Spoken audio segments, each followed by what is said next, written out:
جهانگیر، چی؟ احوالی کودک بد شده ایستاده است. خوب نمی رود. رفته به کمپیری و چدگوی که کمتر نولیش کند. این میموند که یک شب به حضور خوب کنیم. چه کردی اوچه؟ بچیم، همه جام درد میکنه به یک بچه. چویتان ریزم اوچه. گیرین اوچه. رحمت بچیم، اله و برکه یابی. خداوند است راضی باشد.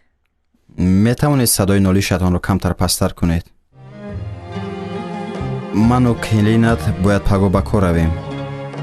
صدای نالیش شما ما رو از خواب بیدار میکند. باز کلینتان در کارگاهش از بیخوابی اذیت نکشد. البته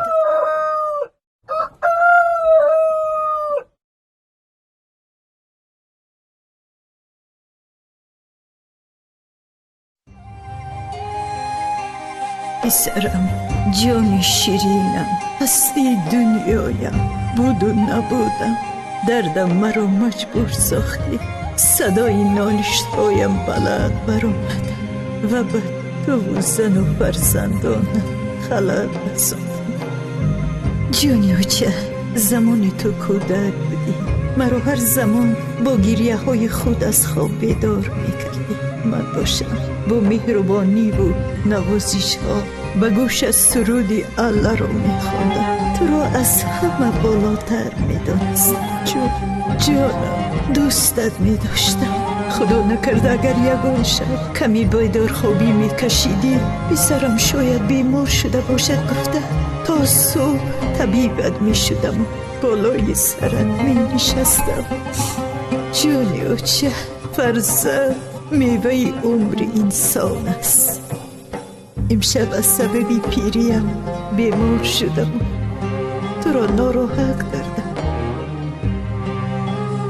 یه خواهشی دیگر از خداوند دارم و بس. خدایا، همین شب جانی مرا بگیر که دیگر با نالش هایم فرزند و کلینم را ناراحت نکنم. با دعای همیشه نیک، مادر.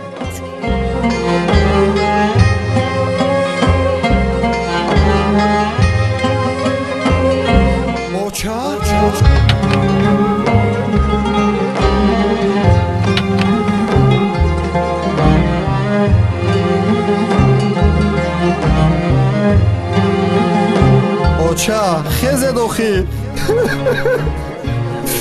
اوچه اوچه نه اوچه اوچه نه